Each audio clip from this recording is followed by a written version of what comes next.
किसानों को सीएम आवास से 7 किलोमीटर की दूरी पर रोक दिया गया है। हजारों किसान मध्य प्रदेश के अलग अलग जिलों से आए हैं। नर्मदापुरम, हरदा, सीहोर, रायसेन समेत कई जिलों के किसान इसमें शामिल हैं। 19 किसान संगठनों का ये मोर्चा है जो भोपाल जाकर सीएम आवास का घेराव करना चाहता है। कल शाम से ही भोपाल में दाखिल होने की जिद पर अड़े हुए हैं। फिलहाल इन्हें सीएम आवास से 7 किलोमीटर दूरी पर रोक दिया गया है। नहीं चलेगा कोई बहाना। एमएसपी गारंटी कानून लागू करो। एमएसपी गारंटी कानून लागू करो। ई टोकन बंद करो। टोकन बंद करो। नहीं चलेगा कोई बहाना। एमएसपी गारंटी कानून लागू करो। एमएसपी गारंटी कानून लागू करो। तो किसान मूंग की खरीद प्रक्रिया से नाराज हैं। वो चाहते हैं कि 100% खरीदारी एमएसपी पर हो ताकि उन्हें बाजार जाकर ब्लैकमेल ना होना पड़े और एमएसपी पर ही उनकी फसल को खरीदा जाए। अब किसानों की मांग क्या है ये भी आपको बता देते हैं। दरअसल ई टोकन से भी किसान भड़के हुए हैं। खाद की खरीद के लिए ई टोकन देना होता है जिससे किसान परेशान है।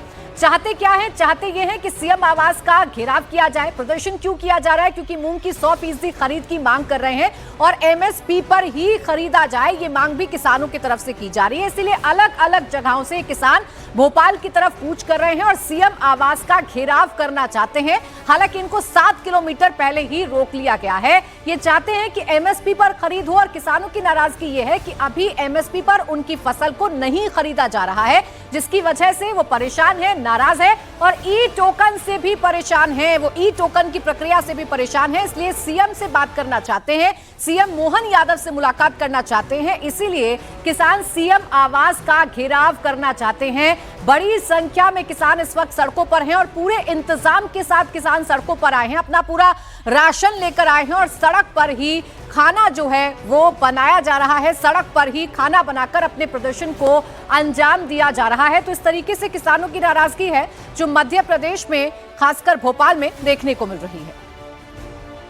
मेरे पीछे दिखाई दे रही है सैकड़ों किसानों की भीड़ यहां पर मौजूद है सीएम हाउस घेराव के लिए। यहां से जहां पर ये तमाम किसान खड़े हैं, महज 7 किलोमीटर की दूरी है यहां से सीएम हाउस की, लेकिन प्रशासन ने इन्हें रोकने की पूरी तैयारी कर रखी है।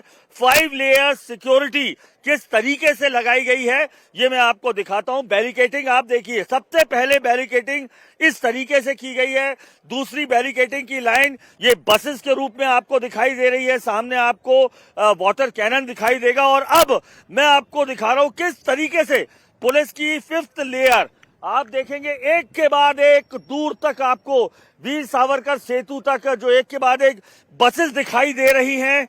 ये 5 लेयर सिक्योरिटी है। किसी भी तरीके से इन किसानों को जाने से रोकने के लिए इस तरीके से बैरिकेड यहां से 7 किलोमीटर की दूरी है। बसेस ऐसे खड़ी कर दी गई है एक के बाद एक। आपको वाटर कैनन दिखाई दे रही है। इसके अलावा पुलिस के तमाम वाहन 15 से ज्यादा थानों की पुलिस यहां पर मौजूद है। खुद कल जो कमिश्नर हैं वो यहां मौजूद थे, एसएफ की टीम, आरएएफ की टीम है और दूर तक अगर आप देखेंगे वीर सावरकर सेतु कहा जाता है, वो जो आपको ब्रिज दिखाई दे रहा है वहां तक एक के बाद एक तमाम बसेस के तौर पर बैरिकेटिंग की गई है। दूर दूर तक आपको यहां पर दिखाई देंगे तो पुलिस कर्मी जो हैं वो मौजूद हैं और साफ तौर पर कल देखा भोपाल ने 5 से 8 घंटों तक लगातार जाम के हालात रहे। यही वजह है कि आज इस इलाके के तमाम स्कूल्स की छुट्टी की गई है। एक बड़ी चुनौती सरकार के सामने है। नाराज किसानों को आखिर किस तरीके से मनाया जाए ताकि ये जो मार्च जो होशंगाबाद से चलकर यहां तक पहुंचा है अब सीएम हाउस तक न पहुंच पाए।